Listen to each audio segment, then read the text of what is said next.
morning, good afternoon, good evening. That's Jack and Conrad, and this is the Footy 5. We are headed into another Transfer Stupid, this time the Man United Rebuild Edition. Manchester United is a club that is obviously steeped in history. Former manager Sir Alex Ferguson, 25 years of greatness, international competition, success, European Cups, domestic titles, domestic cups, 25 years, and it started with a class of, they call it the class of 92, built around 6 British players that came through the academy system: Paul Scholes, Nicky Butt, David Beckham, Ryan Giggs, and the Neville brothers, Phil and Gary. Just built a culture of winning and a culture of just holding one another accountable and just playing phenomenal football. They then went through David Moyes, Louis van Gaal, Jose Mourinho. These are short-term guys, not guys that are looking to build for the long term. They end up getting rid of all those guys and then bringing in a guy, Ole Gunnar Solskjaer, from that 99 club that he got the game-winning goal to win the European Championship. So they're chasing that legacy in a lot of ways. And when you look at what Sir Alex Ferguson built, he built a strong foundation of the club, and that was never really successfully done because it was always going to be an almost impossible task to replace Sir Alex Ferguson, a historic manager, the greatest of all time in many people's accounts. And I think that it was always going to be difficult for anybody to succeed him, and David Moyes was clearly not up for the task. Even though he was handpicked by Sir Alex Ferguson. Oops. He failed. There's one mistake that Sir Alex made. One big mistake he made there was they haven't won a Premier League since he's left, so it's just a question of how are they going to get back there. I think the big thing they have to do is go back to the roots, build a foundation, not necessarily a British foundation, but just build a foundation of the team.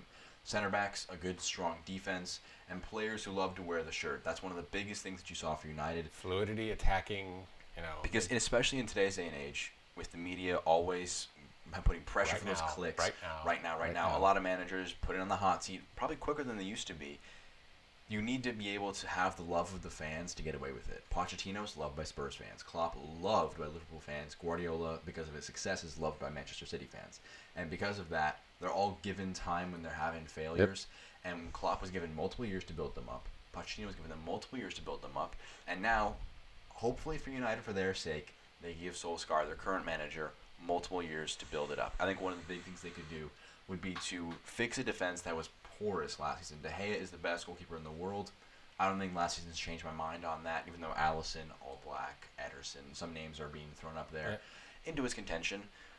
I think that David De Gea is still the best goalkeeper in the world, and to support him, you need to add some phenomenal center backs in front of him. The best center back in the world right now, Virgil van Dijk, went for £75 million from Southampton to Liverpool. In a winter transfer. In winter transfer especially. $80 million is the reported fee for Harry Maguire, and ultimately it's because he's English. There's an English tax on almost all players because of registration rules and things like that. It just costs more money to get an English player. English clubs want English players to play for them. It just helps drives it up because it's probably 20% higher than it should be. Exactly.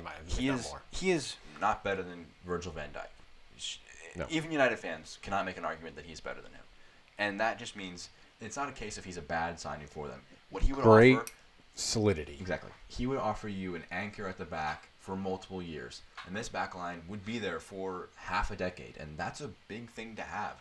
To be able to have guys where, through thick and thin, as the seasons change, to have the same guys back there holding it down would help you. They've had a lot of changeover in that back line. They've had a lot. They've tried to sign Eric Bailly. I think he's still a talented guy, but he's had injury problems. They've tried a lot of different things in that back line. They have Diogo Dalot. He was signed from Porto for a good fee. He was a younger player. They have a lot of options, but they never really got solidity back. Well, they got that. It's that chemistry. You have 3 Englishmen back there, along with Lindelof, and again, maybe that's going to help. There's going to be more of an esprit de corps because these guys are going to be familiar with playing one another in the national side. And last season, the thing we saw from United was when Lukaku wasn't scoring, when Pogba was in a dip of form, they didn't have the defensive structure to be able to weather that storm. And so by adding Maguire alongside Wan-Bissaka, who they've already signed this window for a large fee, but a very fair one, I think he's a very good right back, they would be able to have other guys signed for them, like Bruno Fernandes, Gareth Bale, Jadon Sancho, a lot of guys who are more flair guys up top who would be able to have less pressure upon them. Because, in a way, a good defense is a good offense. Creates a good offense. You're able to do it in that sense. I think Bruno Fernandes, he's linked for about £60 million. Sporting Lisbon. It depends how much do the Glazers want to invest in this United side. The Glazers are the owners of this United team. Under a lot of pressure. They're under a lot of pressure. Fans hate them. Because there is a social media movement to get them out of the club. Glazers out. Yeah, and it's going to be a case of, will they be able to have the vision to say, all right, we're going to take some flack now for the long-term security of this club? Or are they going to do what they've done for the last decade, and that is push the tempo, sign guys now? It's tough. Alexis Sanchez was one of those signings. Zlatan Ibrahimovic was one of those signings. Alexis has failed miserably. Zlatan wasn't a failure, but he was just injured. He was just injured. Yeah, and he was done in the Premier League. He didn't bring a ton for them. Bruno Fernandes would, and some of the other rumored transfers for them, they have a lot of those. Those are good names on that list. I don't think they'll be able to sign all of them because, I mean, the East don't have Ronaldo, $250 million. What you see here is you see Ronaldo at the top of the list. That is a case of history. Ronaldo. History. Yeah. Versus Pepe, Longstaff, Lamina, and Savic, all would offer you things that are more long-term. That's when the United should go, and they need to look for players who are willing to wear the shirt, and even when things are going badly, when they're said to be unhappy, even if they're not actually unhappy, whenever things are, as a club, not going as smoothly as they can, they need that passion to come back. Because United have lost that, and that's why the fans are upset. Pogba was so unhappy, he turned into Lukaku. This was supposed to be a photograph of Pogba watching training. Unhappy. And not looking happy. But that's not Pogba. That's that was, and Romelu Lukaku was linked to a move to Inter Milan in Italy. Conte wants him a lot. $76 million they signed him for in 2017. Maybe they can get $80 million for him. Who knows? I think he'd be a good signing for them, a good sale for United. So I think that transfer will happen and should happen. I think Pogba shouldn't be sold just yet. He is... People argue nearly $100 million 3 years ago. People argue that he's overrated, but I think ultimately he is top 3 central midfielders in the world. It's just difficult to be as good as he is.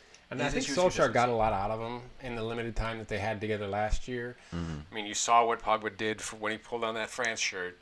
Passion, passion, passion. Mm-hmm. Loved it, right? He needs to figure out the same thing for that United side. And is he the right guy? Can he have pride in that badge? And so looking at how they would line up next season, it'd be interesting to see how they decide to push forward, because you could sign Maguire in that back line. You could sign Fernandes for that midfield, and a guy who I think would be very interesting would be Gareth Bale. We talked about him in our last Transfer Stupid. He would be a guy who would offer a lot of flair for the club. The passion, not so much, because we've said for the last couple minutes. He's a little plastic. He's a little plastic right there. But he's talented as hell, and they don't necessarily need the passion from him. They just need him to mentor those other two on that front of that line, and you'll have a really productive offense. I think what we agree on is that United should go for a long-term vision. They should sign Maguire, they should try and sign Fernandes, and guys that can build this squad for multiple years.